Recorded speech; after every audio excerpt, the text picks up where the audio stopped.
Hello, welcome to the Whistleblower Newsroom, and Happy New Year to all. Well, he's back. Former Justice Department lawyer Ty Clevenger. And to refresh your memory, Ty is representing Texas financial advisor Ed Butowsky, who ran into a buzzsaw doing a favor for his friend, well, maybe not so much his friend now, Ellen Ratner, who seems to have disappeared, by the way. What was the favor? After meeting with Julian Assange, Ratner called Ed to tell him that Assange wanted Ratner to call murdered DNC staffer Seth Rich's parents to tell them that the DNC emails Wikileaks received didn't come from the Russians, but from Seth Rich and possibly his brother Aaron.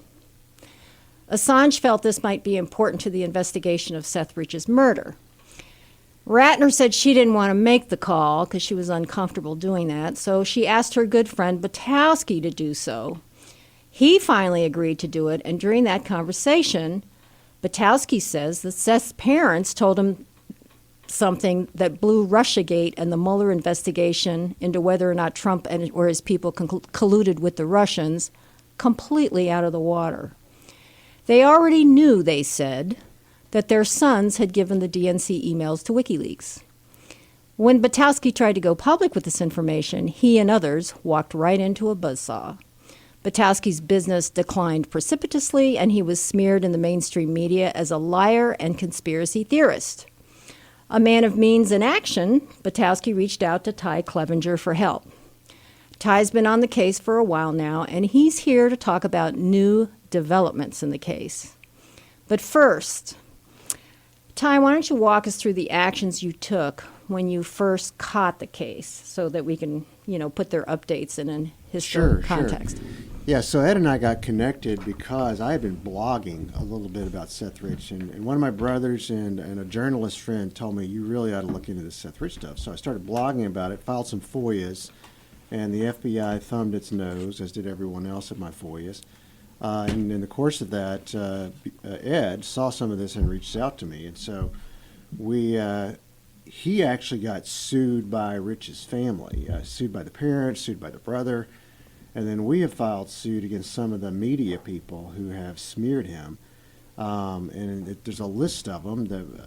Some of the better known ones, CNN, New York Times, are defendants right now. We're getting ready to sue Michael Isikoff and Verizon, which is the parent company of Yahoo News. But for his conspiracy land theory, Isikoff's conspiracy land theory. Yeah. And I can't remember if we talked about this last time, but what was particularly outrageous about conspiracy land is Isikoff interviewed Ellen Ratner, whom you mentioned, and she basically disavowed any communications with Julian Assange about Seth Rich. And Ed had provided to Isikoff some audio, actually video, YouTube video, where Ratner indicated that she had talked to Assange about Russia matters, didn't mention Seth by name, but clearly contradicted what she had told Isikoff. Stop right there. Yeah. We have that clip. Yeah. Jess, would you play that clip? Because this is very interesting. Yeah. Listen to Ellen Ratner talking about her visit with WikiLeaks. I spent 3 hours with Julian Assange on Saturday at the Ecuadorian Embassy in London. Listen to this. Go ahead. Well, I did. Yeah. But one of the things he did say is that the leaks were not from, the Russians. They were an internal source from the Hillary campaign or from somebody that knew Hillary, an enemy. He does not think they're from Russians. And there it is. There's Ellen saying that very clearly that she was told that it was from an insider in the DNC. So then she tells Isikoff. She said that, as I recall, she said she and Assange didn't even talk about the Russia aspect of this stuff. I'd have to go back and listen to her statement to Isikoff, but basically contradicted with what she said in this public setting. The audio you have was in a public setting. It was in front of an audience. It was posted on YouTube. But Isikoff had this in his hands, and he omitted that. So, I mean, if that's not a deliberate representation, I don't know what you would call it. But what about Mueller? Didn't Mueller... Wasn't Mueller made aware of this? Yes, and Mueller, as far as we know, never made any effort whatsoever to talk to Assange. I mean, that's granted. You might think that Assange would be unlikely to cooperate, and that may or may not be true. But you at least ostensibly would make the effort to talk to the number one living witness. And as far as we know, nobody in the U.S. government, or at least in the DOJ or the FBI, reached out to try to speak with Assange. Okay, so when we now bring us up to date on some of the things that have occurred Sure. since then. So since then, and I've really not said much, I might not have said anything about this publicly. My investigator, who is retired CIA, Larry Johnson, well known, has, of course, been digging around, and he is getting word from inside of the CIA that the CIA's, and I'm trying to think of the name for it, digital operations or something unit. I've got it written down on one of my notes. But in any event, they had in 2015,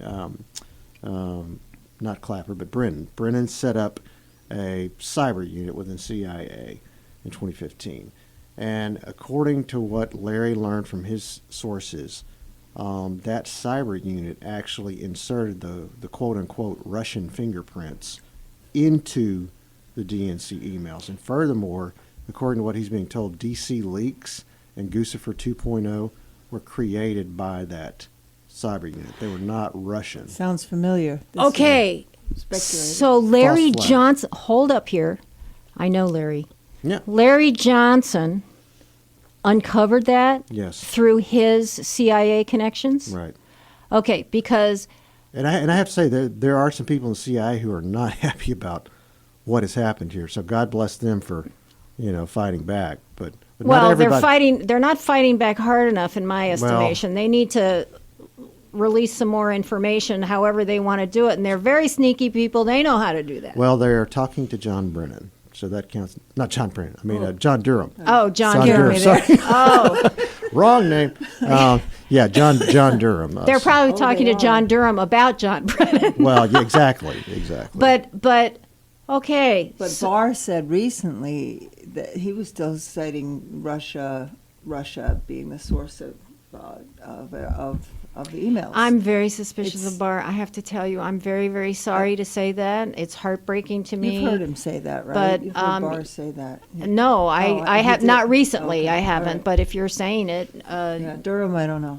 but yeah, this is the rubber. When the rubber meets the road on this, we might just end up with a bunch of smelly smoke, and that's it. Okay, I feel. And you guys are truly, I feel, the one great hope through the courts for blowing up the Russiagate thing, but because Well, Ed and I have talked about that. I mean, and our philosophy is we can't control what Durham or Barr or anybody else does, but we can do our dead level best that this stuff comes out one way or another, and make sure that nobody else has the option of sweeping things under the rug. So, we are sharing things with Durham and his. Oh, you are? Yes, but You are? right.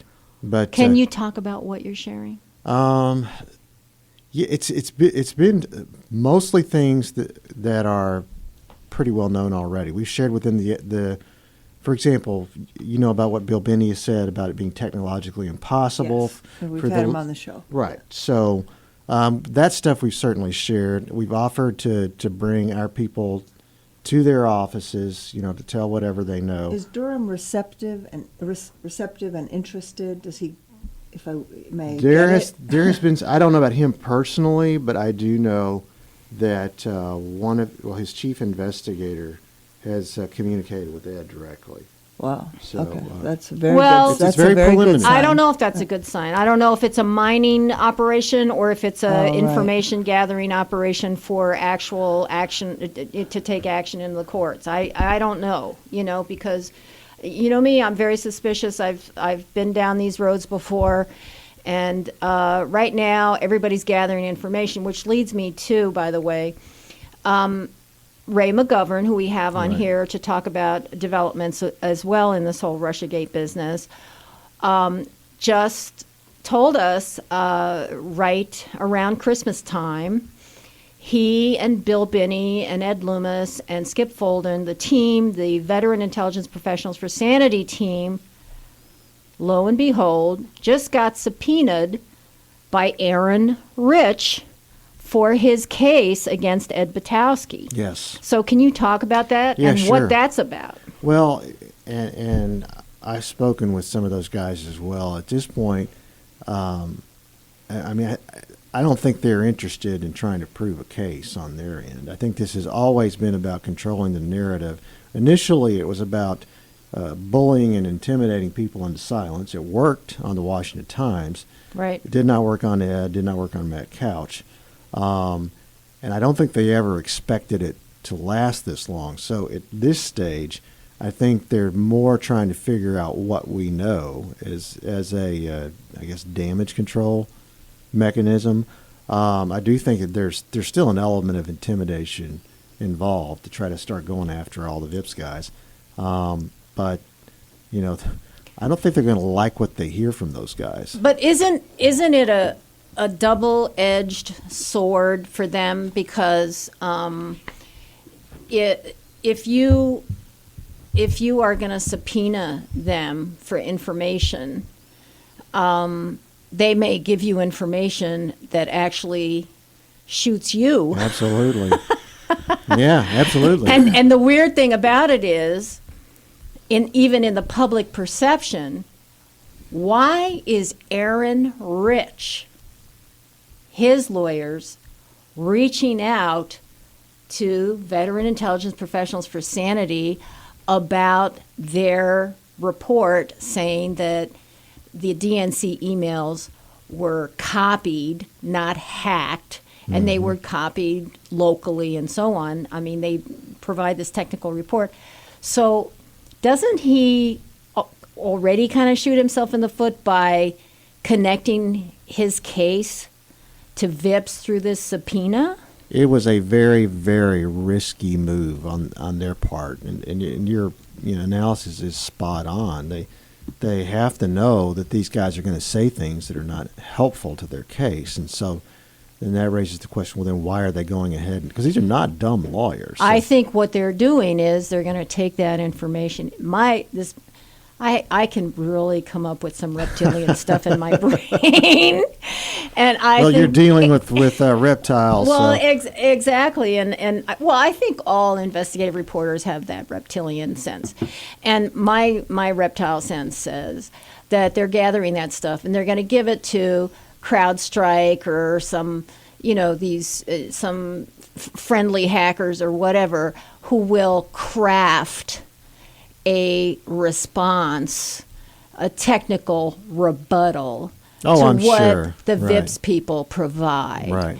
I think that is what they're going to do. Well, we've reached a stage where they know they can't keep this thing under wraps like they were originally hoping. So the best they can do is find out what we know and then try to craft their counter narrative to head that off. But they've figured out that we're not just going to roll over and go away, and so their strategy has changed somewhat since they filed the case. Now, go ahead. Yeah, so if we can just get a list of who all is suing who Yeah. Boom. Yeah. at this Who's stage. on first? So Aaron Rich is suing Ed. Joel and Mary Rich, the parents, are suing Ed. Separately? Right, separately. Aaron's case is in D.C. The Rich's, Joel and Mary's case is in New York. Then in Texas, Ed is suing some of Aaron's lawyers, and this is where it gets tricky.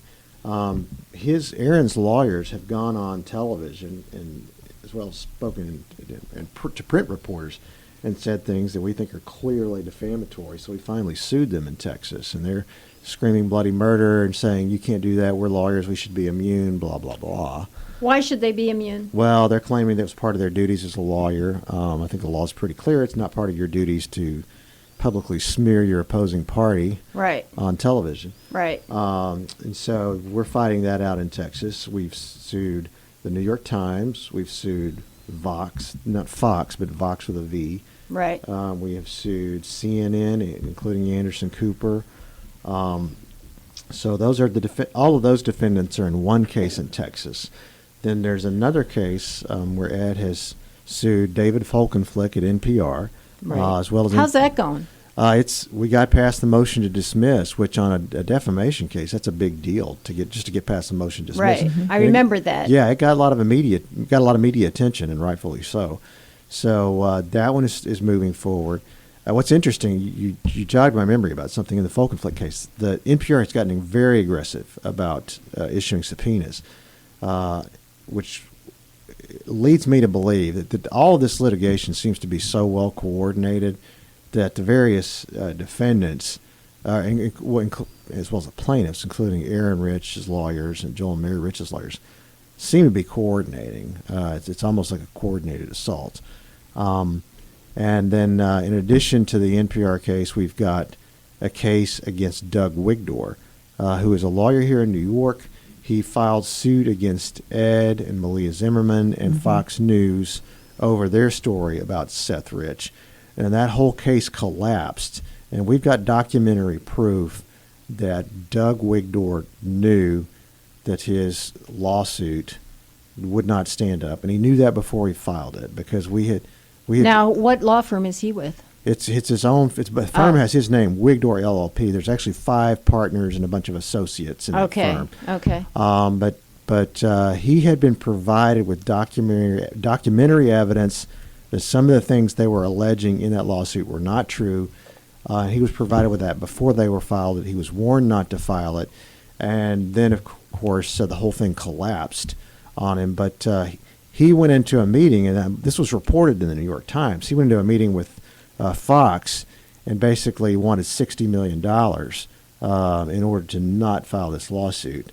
And That's a shakedown. It's exactly what it is. And one of the claims that we have against Wigdor is a racketeering claim that's based on extortion, because it's our belief that he knew all of this stuff was false before he ever filed it, and he was trying to. You know, Fox, and we talked about this in our last show, but there's something weird about Fox. Yes, indeed. Because Fox put out this information about Ed, saying, he had this conversation with the Riches. Malia and so on. Zimmerman's piece. Malia Zimmerman's right? piece that basically Which ran in print on the website. And Malia Zimmerman wrote about Ed saying that he had this conversation, right.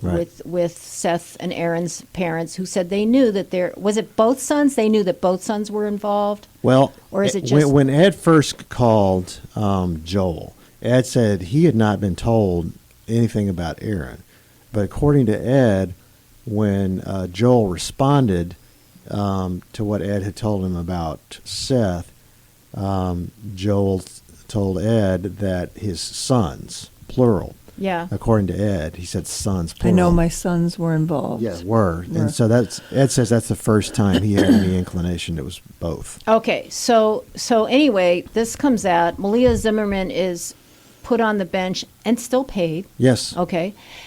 So and her piece was pulled. Right. So every day Fox is out there talking about how Russiagate's a fraud and this and that and the other.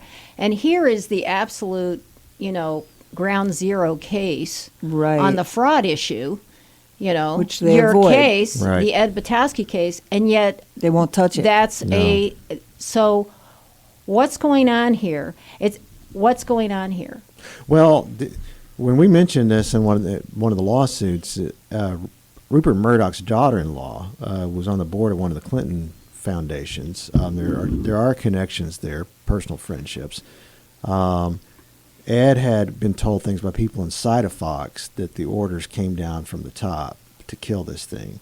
But just even from an outsider's perspective, there are a lot of weird dichotomies about Fox that they are very conservative in a sense and very pro-Trump, but yet there are just some things they won't touch. Well, I think it's the dichotomy is the business end of things, which they want to Yes. protect their business Totally because if you upset powerful people in the government, for example, you could have the FCC breathing down your Yes, sure. business operation. So what you want to do is you want to continue your agenda, which is to support Trump and denounce this Russiagate thing, but you don't want to look at the hardcore, Right. the very, very compelling evidence here that Butowsky is providing that's backed up by people like Ellen Ratner, even though, on TV saying Right. this, backed up by, a phone call with Cy Hirsch, who said, Right. an FBI guy reviewed the file and said, yes, Seth was involved in this. So you have all this stuff, and yet you don't want to look at that because you want to protect your business at the same think time that that's- you want to support Trump. Let me give you That's some- my reptilian brain. No, I agree with that, and I'll give you an example that has nothing to do with politics. So if you look at Fox's website, they often have preachers, pastors talking about religious subjects, that appeals to the more conservative religious part of their base. But they also have some of that, what I call soft porn. I mean, they have, just this week they had a they had a picture of an actress, and this was a story about her wearing a thong, and they had a picture of her in her thong, Well, sex sells. Sex sells, and so. But I think that's going to your point. I mean, they are appealing to their conservative religious people, and they're simultaneously trying to appeal. Well, the conservative religious people are into sex too. Well, let's that is face true. It, even though That they is- don't, right. And so you can they look don't at it on admit it. Fox. You can look at it on Fox News, and it seems completely innocent. Yeah. Right. But I mean, I do think it's a bottom line issue, and I think part of the reason they don't pursue some of this stuff because it might affect the bottom line. Yes. The Seth Rich story is the third rail of third rails. Yes. In Oh, all my of this. God. Now, I want to ask you about the lawsuit against the New York Times. Let's just Yes. beam in on that for Sure, a second. sure. What happened there? What did they report? They're one of the minor offenders. They wrote a story about when Judge Daniels dismissed Joel and Mary's case, and they basically. The story made it sound like that Judge Daniels dismissed the case because it was, well, Joel and Mary's right. Rich. That he dismissed the case, but that he blistered Ed and Malia because they had somehow done something wrong. And this is a seasoned court reporter for the New York Times, Alan Fuhrer, who knows that when a case is dismissed on Rule 12b-6, the rule governing motion to dismiss, you have to assume that everything in the complaint is true. And so the analysis is, if everything in that complaint is true, then what's the result? And Fuhrer made it sound like, well, the judge said this and this and this and this, but the context is he was having to take the complaint as true. And it wasn't based on evidence, it was based on the complaint. But they were one of the minor offenders. The Vox story was just outrageous, just railing against. And, and as a former journalist myself, I was shocked they let that story into What print. did they say? I'd have to go through the list. I mean, they were just basically saying it was intentional and Ed was trying to hurt these people. And it wasn't in the voice of anyone else. The Now, writer who owns just, Vox? I've heard who that is, but I can't think. actually, They're- well, They sort of came out of nowhere and became very big, very Right. fast, if I recall. But I'm I'm hard trying to to remember say what the who parent company. There is a Vox Media, but I want to Yeah. say somebody else bought Vox Media. yeah, And off the top of my head, I can't remember who. But they're a It's- pretty big operation now. sort of like BuzzFeed. It's Right, like yeah, it kinda came out of and nowhere. It's like, what's that? And Yeah. it's this big thing Right. that slimes everybody. And I've never even heard of it. It's like, right. So what about Anderson Cooper?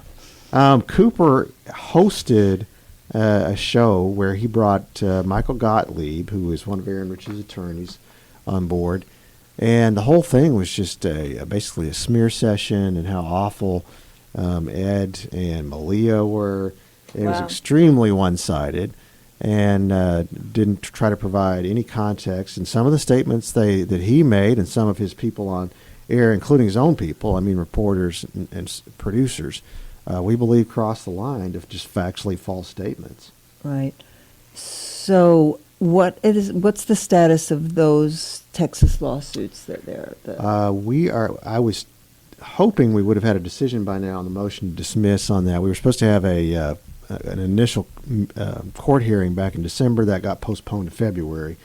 So any time now we should start having some decisions on that. Actually, the bigger issue, though, than the motion to dismiss, at least from my perspective, is we've got motions to compel the FBI to turn over what it has, and we're waiting on that same judge to rule on that motion to compel. Is that what Cy Hirsch was talking about in the recording? I believe it probably is. Right. And the FBI has fought us tooth and nail. We actually served that subpoena out of two cases. We served it out of the Folk and Flick, which is the NPR case, and that judge denied our request, but she wrote a very interesting opinion. And she laid it out in 30-something pages. She ended up on legal grounds not granting our motion to compel, but I think she did us a favor nonetheless by putting into the record a lot of the squirrely stuff. Well, why did she dismiss it then? Well, so she concluded, and forgive me for going into the technicalities here, that on the legal side there's a debate among the courts. Is the federal government subject to a subpoena? Some courts have said it's not, but she agreed with us that it is, the federal government is subject to a subpoena, so we validly served a subpoena. But then the question is the standard that you apply. So federal subpoenas are under Rule 45, and it has a set of standards for whether or not something is material enough to order production. There is separately something called the Administrative Procedures Act, and some courts have said, well, that's what governs a subpoena on a federal entity is the Administrative Procedures Act, which is significantly more stringent than Rule 45. And so she said Rule 45 applies and the subpoena was valid, but the APA governs the standard, which is significantly more stringent, and that's how she ended up ruling against us. But we still have the option of appealing that, and we may. We're waiting on what the other judge says. This feels like delay. What are the chances of getting that, cracking that FBI nut? I think they're pretty good.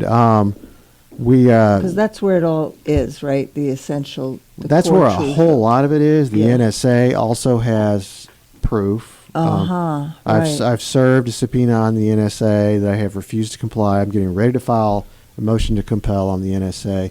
And then either today or Monday, I'll be serving one on the CIA about what we talked about with inserting the Russian fingerprints, fabricating Guccifer 2.0, that kind of stuff.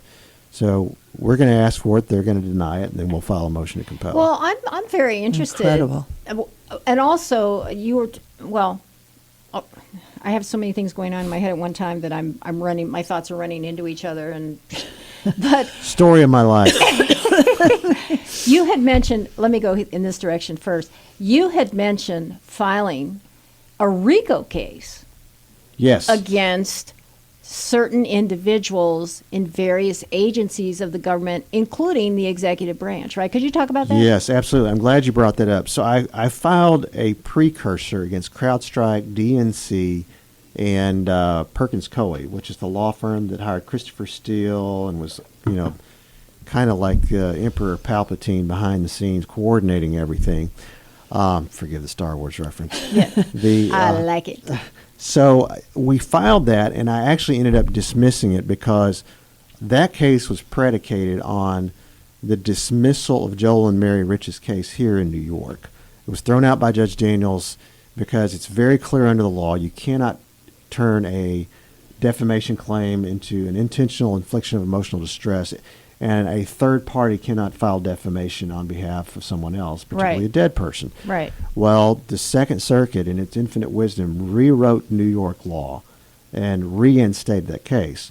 So that threw out my malicious prosecution claim. So I went ahead and dismissed, but that's temporary. We are waiting for a few more pieces to come in, and then we are planning to file a RICO case against John Brennan, James Clapper, James Comey, perhaps Obama himself, perhaps Hillary herself, just the whole cast of characters. That is interesting. I would love to see the submission on that you write for that one, because that's going to lay out the old chapter and verse. That will lay out what Mueller should have uncovered, right? Right. Absolutely. Well, he may just Mueller may or may not be in there. I suspect Andrew Weissman may well be. What about McCabe and Zrock? Yes. And Page and all those people? Oh, yeah.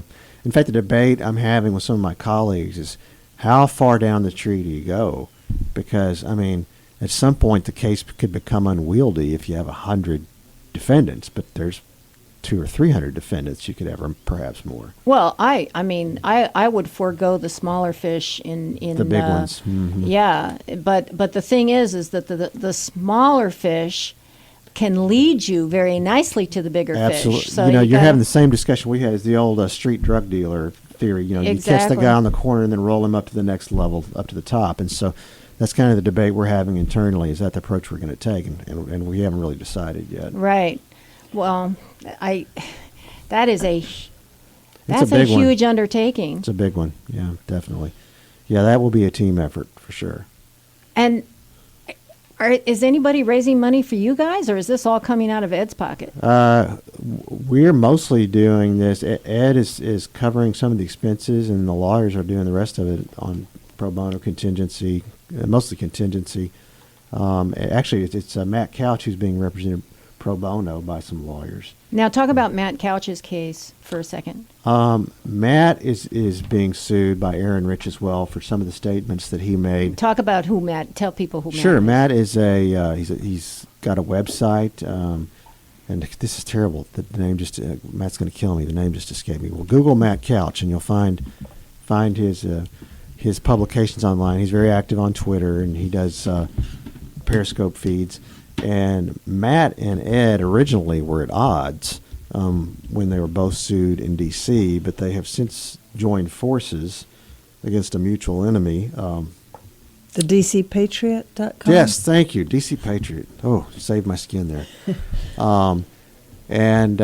Sorry, I've got a baby, and I don't always. Yeah, you're sleep deprived. Don't always think straight. Yep. And so Matt has been. Matt's got a lot of connections. He's got a group of people that he works with, some retired detectives, some retired intelligence people, and they've been investigating this case almost since the outset. Matt is more focused on who killed Seth Rich. Ed is more focused on who leaked the DNC emails. Right. But But they obviously have a mutual interest because the two overlap. so- Those things are converging. Right, exactly. And what about the D.C. police? Are you going after them, the Metropolitan Police Department? That is so. Ed's got another lawyer here in New York, Eden Quayton, and Eden is handling the cases in D.C. And we will probably use that case to issue subpoenas for the D.C. police.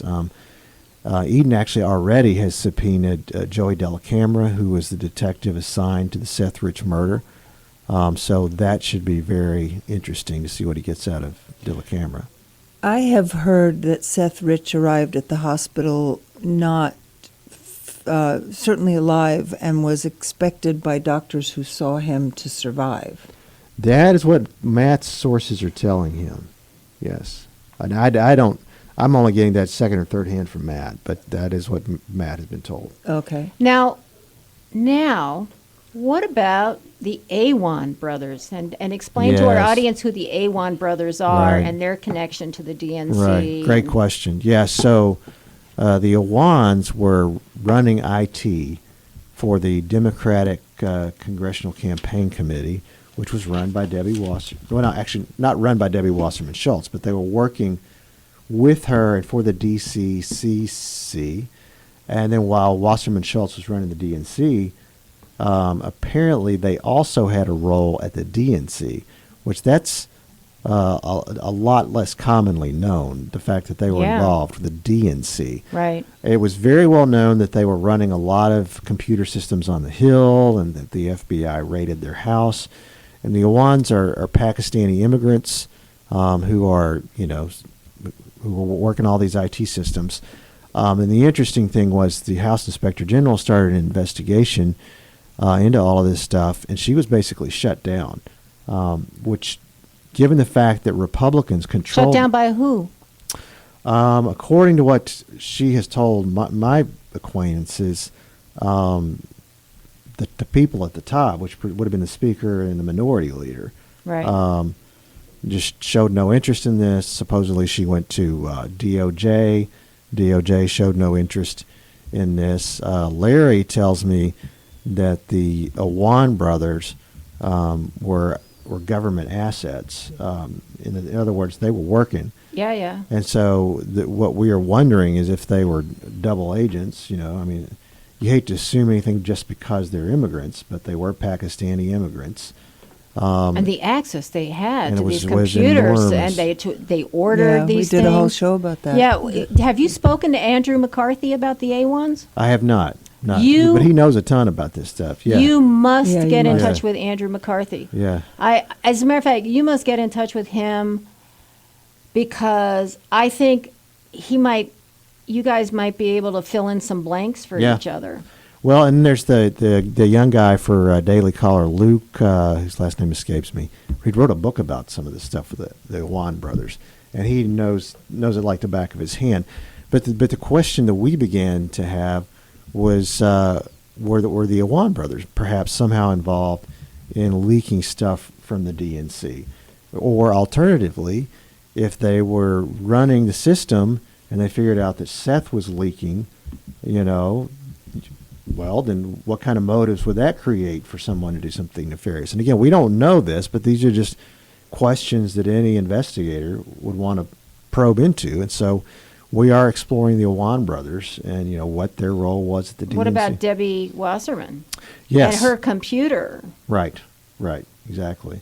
Yeah, I mean, there's so many squirrely things that were covered up with the Awan brothers that if what Larry is hearing is true and that the Awan brothers were on payroll, say, for example, with FBI, well, then you could understand why, if they were playing both sides, you know, the government would not want that coming out. But there's really been no good answer for why that thing was shut down. I think one of them got a slap on the wrist, but basically... Oh, well, they were allowed to leave the country. Right, exactly, which it boggles the mind. Oh, well, not really. If you look at the level of, if you read Andrew McCarthy's yes. Ball of Collusion, Right. but again, this all comes back to, first of all, where's Seth's computer? Who has that? And who's looked at it? That's a good question. There is no clear answer to that question. Eden, the colleague I just mentioned, has issued a subpoena. In fact, I'm glad you brought this up. So Eden issued a subpoena to Aaron actually served discovery for records related, because I should back up. Aaron is the executor of Seth's estate. And so Eden in discovery requested from Aaron the computer, that sort of thing, for examination and so forth. And then Aaron came back and said, well, no, you have to issue a subpoena to the estate. So they're playing squirrely with us, and there's clearly there are things they don't want to give up. So, okay, so you redo the subpoena And Eden has done to that. the estate. Right. And so now what? What's he going to come back with now? That's a good question. We don't know yet. The deadline has not lapsed yet. But When is the deadline? God, this stuff all takes so much I know, damn you're not time. kidding. I don't know the exact date. It's going to be sometime in January.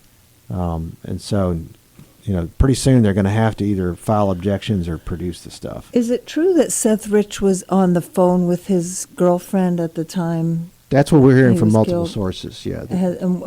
Has she been interviewed by She must be you hiding or your someplace too. people, or Yeah, has I would anyone- be if I were Yeah, I a haven't- girlfriend. Yes, Yeah. we do have people who have reached out to her. I don't know the extent that she's been interviewed by the government. I would assume she has because, in fact, I'm almost positive now that I think about it, that they did talk to her because this has shown up in some of the official reports.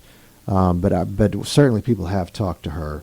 about I what seem she- to recall, did she write something on social media in the very beginning about it, or did I remember that wrong? That's not ringing a bell No, off the okay. top of my head. Now, what about Are the you reaching chances- out to her?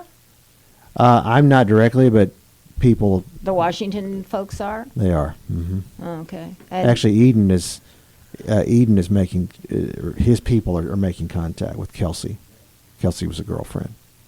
Okay. So you don't know anything about what she might or might not Yes, say. and again, that's more on the murder side of things, and we're focused more on the leaks side of things. But as you've pointed Well, out, I they're mean, merging. The if two are you're- merging. If that's a girlfriend, I don't know how She long. might know- If she she's may a have- longtime right. girlfriend, she might be privy to what he wanted to do. Right. Now, what about Julian Assange? Great question. So for what was it, 17 months, I was essentially taunting Aaron Rich's lawyers because I asked them, why don't we solve this all very quickly? Why doesn't your client just authorize WikiLeaks and Julian Assange to reveal whatever they know? And they balked and came up with all these crazy explanations. Well, that would be admitting that he has something and we know he doesn't, and blah, blah, blah. Well, then they said something about it being, you talked about Right. this, Elisha, it's an international situation, so it's more complicated and so on. You said, no, you can serve via Twitter, right? You Right, said well, that. exactly. And then they came after you. they came after me, accused me of practicing law in D.C., filed a grievance on me in Texas, just crazy. So, meanwhile, I've been taunting them all along on my blog, you refuse to authorize the people who would know better than anyone else to talk. And so then they came back and said, we're going to issue the subpoena. And they said, oh, we can't because it's in England. And then I said, well, you can do letters rogatory. That's England, our closest ally in the world. And then I pointed out that the same court, a different judge, but the same court in D.C. had issued an order permitting WikiLeaks to be served by Twitter. And so that's when I went to Aaron Rich's lawyers and said, well, why don't you do this? And they turned around and accused me of practicing law in D.C. So finally, they served, when one of where the case in Texas where we're suing those lawyers, they came back and in interrogatories were demanding to know not interrogatories, I'm sorry, in their motion to dismiss, a motion for sanctions. They filed a motion for sanctions Against you? Against me. Oh. Yeah, they filed a motion for sanctions against me saying that I filed a frivolous lawsuit, that I knew my allegations were untrue, and I just came back and said to the judge, for 17 months now, I've been trying to get these clowns, I didn't say clowns, Right. to either serve a subpoena or authorize WikiLeaks Yeah, let's deal with this right now. Yeah, It'll be exactly. Over into, two okay, shakes of a lamb's tail. And so when I responded to that motion to dismiss within a week, they finally filed an order in D.C. asking the judge for permission to serve WikiLeaks by Twitter. So it took all of that just to force them. Well, did they? They have asked the judge for permission. The judge, and that's another problem we have in D.C. D.C. courts are extremely slow. Judge hasn't ruled on it yet. But as soon as the judge grants permission to serve by Twitter, we're planning to serve our own subpoenas by Twitter, and I'm going to ask the court in Texas to permit the same thing. But just another example of things that Aaron Rich's lawyers have done.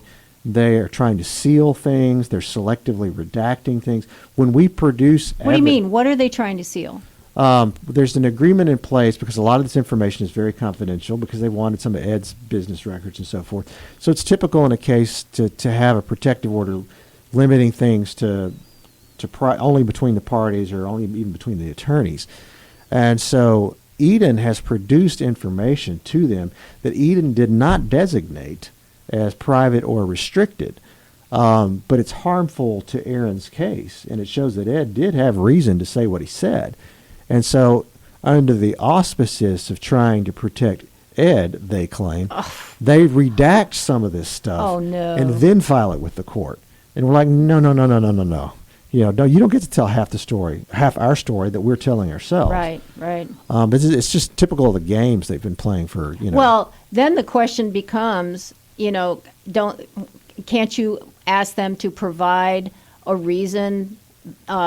Because protecting Ed does not, the protection is not necessary. Ed does not consider Absolutely. this protection necessary. So what other reason do you have for redacting and this? Eden is all over that. Good. There's an email war going back and forth between Eden and Aaron's lawyers, and Eden is threatening to file a counter motion for sanctions, and I think he'll end up filing it. Now, Aaron has some big lawyers behind him. He does, yes. He's got David Boies, right? His firm sure does. And Boies Schiller, and he's got Wilkie Farr. Yeah. Boies was on our show Yeah, recently. Boies was on our show about the Epstein thing. case. Yeah. So, but is he, is Aaron wealthy? Is he a man of means? Certainly his No, parents no. weren't. So They're who's claiming- paying that? Yeah, well, the firms are claiming they're doing it pro bono. Oh, Yeah, I have my doubts about whether it's actually pro bono, but they've made it very clear the family, neither Joel and Mary nor Aaron are paying for their lawyers.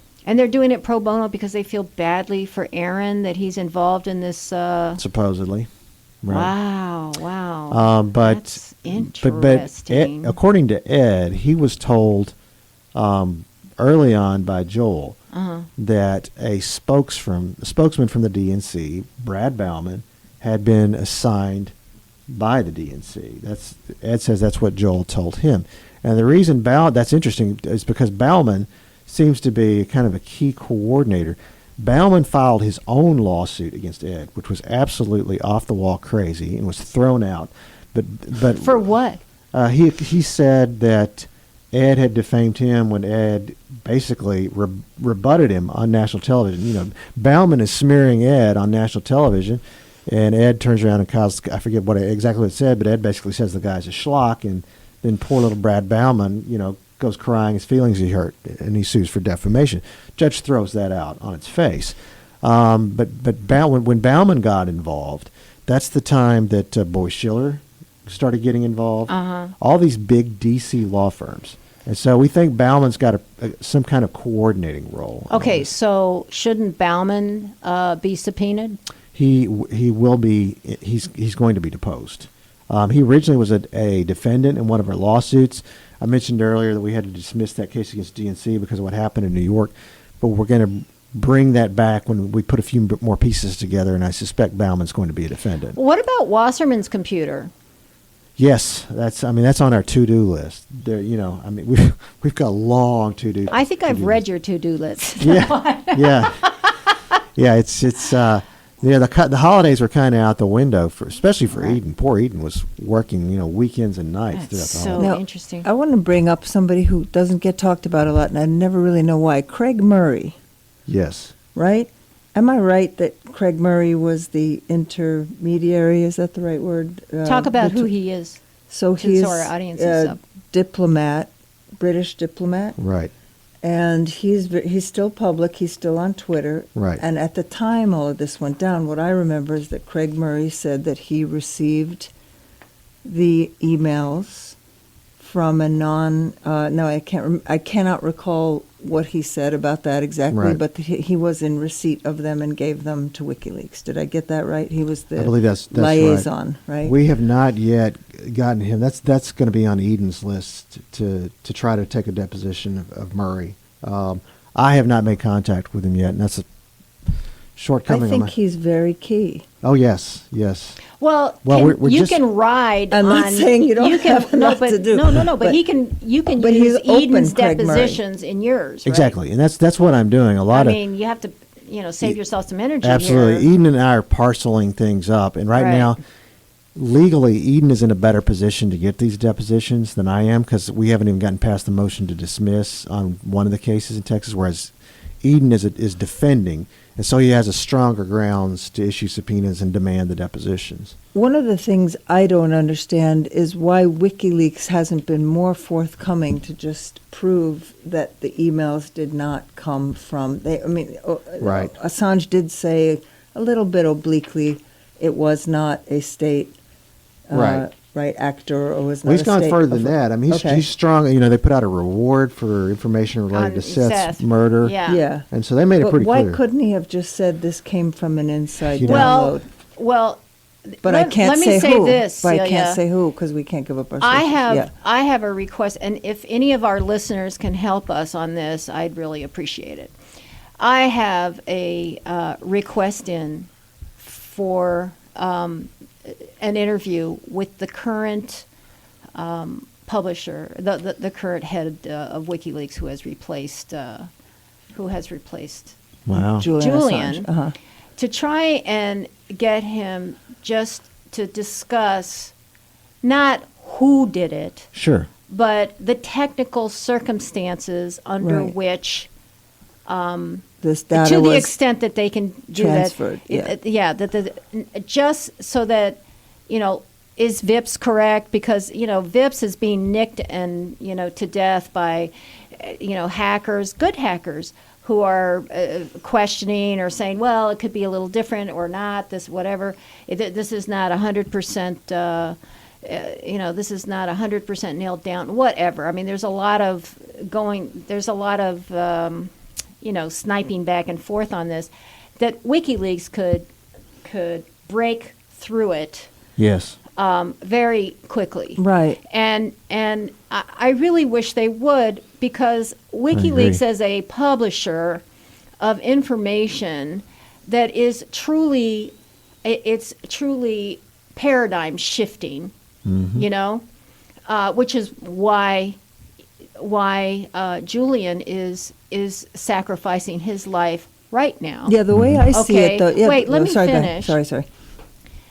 They're a paradigm shifting publishing firm, and this is a time for them to play a critical role as journalists and a publishing firm in what could be a paradigm shifting, in what is a paradigm shifting case for the United States of America. This whole Russiagate thing has opened up, you know, so much corruption, you know, the operation of an intelligence operation against a sitting president and an election, a guy running for president. I mean, this is huge, and I their silence troubles me a little bit. Yeah. You know, not to take away from all the amazing stuff that they do. Right. I'm also wondering about there are people close, for example, Julian Assange's parents, his mother, his father, there's John Pilger, who's very close to him and defends him ardently and visits him in prison often or somewhat regular. So can't those people be surely he told some people what... Well, he told Alan Ratner. Right. Okay, but she's now goosed off, right? Well, So- she can't goose off. You can't. Right. You can't do what What you she did. has. What she did. Create this maelstrom of mierda, as they say in Espanol, for Ed Butowsky and a bunch of other people. But she's a and then weaker just- source than, for example, Craig Murray, because I mean, we got to go back and look at what Craig Murray She said. met with Assange. Right. I know she she- did, but there's no recording of it, and she's denying it now. She's denying it today. They got to her. She's scared. Well, Craig Murray does not seem to have gotten cold feet. right, not yet, and hopefully will not. On the subject of WikiLeaks, one other question, if I may be so bold as to propose some questions. Yes, for please, too. I have wondered exactly what their policies are for dealing with this situation, and I'll tell you what my suspicion is, that their own internal rules limit what they can say simply because Aaron is still living, and if Aaron was a source. But they don't have to talk about Aaron. They can just talk about Seth, and Seth is dead.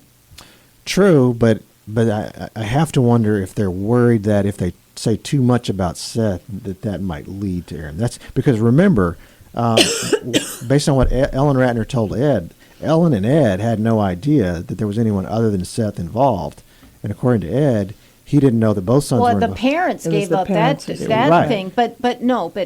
WikiLeaks didn't, that's my point. WikiLeaks can go so far as to say there was no Russian hack. Say there was no Russian hack. Technically speaking, we can also say that the information that we received again was not hacked, that it was copied or something. In other words, they could move the ball. They could get a little more clear so that there would be no questions about whether or not the Russian hack narrative would have to be dead. Right. You know? Well, I think they've pretty well said that it wasn't the Russians, but they've not gone into any technical detail. Well, I think that they need to provide a little more, Right. is what I'm Where saying. did it emerge? Was it from Ed? We learned that there was that the in terms of the money trail that Assange told maybe somebody Ellen Ratner look at eBay, that the payments were made payments on were eBay. made I with, were forget not where- made with money, apparently. That was Ed was mentioning that, there are various ways to pay. Is that something you can address? Yes, and we are looking into that. We've got subpoenas out. Actually, Eden recently issued subpoenas for eBay about transactions. It's not hard to do a dummy sale on eBay and say, I am selling, make up whatever you want. I'm selling my rusty penny from 18 whatever, and it's worth $50,000. Right. And somebody pays $50,000 for this penny that's non-existent. And so you can move money that way, and that is what we're looking at. So, yeah, but how do you get that specific to figure out Yeah, how do you get that specific? Well, if you're going to be paid, you have to have a means to receive the money. So Right. it's going to a bank account or to it's a bank account somewhere, and so that's what we're trying to. Eden in Discovery has requested bank records for Aaron and for Seth, and so we're Okay. trying to cover it from multiple angles, where the money, not only whether it went through eBay, but where it ended up, which account, that sort of thing. That would be a smoking gun. Yes. Well, and there's another question. Seth's probate case was sealed. Why is that? Really? Mm-hmm. That's a question that Aaron. Can that needs- be unsealed? It could be, but I think that's a question that Aaron needs to answer. Why was that probate case sealed? We have perhaps a minute and a half left. Can we talk about your website and where people can find you and your Twitter sure. address? Okay. Yeah, the CIA subpoena will go up later today or on Monday, and that's at lawflog, LAWFLOG.com. LAWFLOG.com. By the way, I'm very serious about getting WikiLeaks on here to talk about this. If anybody can help us, or if anybody has a comment they want to make about in this show or any of our shows, they can email us at whistleblowerNewsroom@gmail.com. Am I right that the media, maybe with some exceptions in alternative media, are just not covering this story? As a former journalist, I have found nothing more disgusting than it's not just a matter of laziness or partisanship.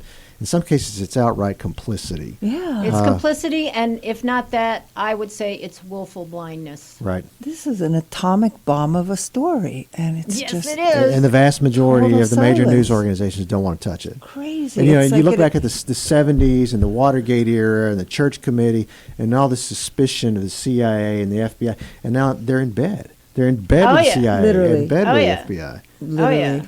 Wow. And no accountability anywhere. No accountability No. to be seen on any front, which is absolutely terrifying. Staggering. You need to get in touch with Andrew McCarthy. Will do. Yes. You know? I've thought that. I mean, I read his stuff at National Review, watch him on TV. I bet you he'd help you. Yes. He's done some amazing work, no And, question. he's a patriotic guy. Yes. He sees what's going on here. Mm-hmm. He sees the rule of law like disappearing.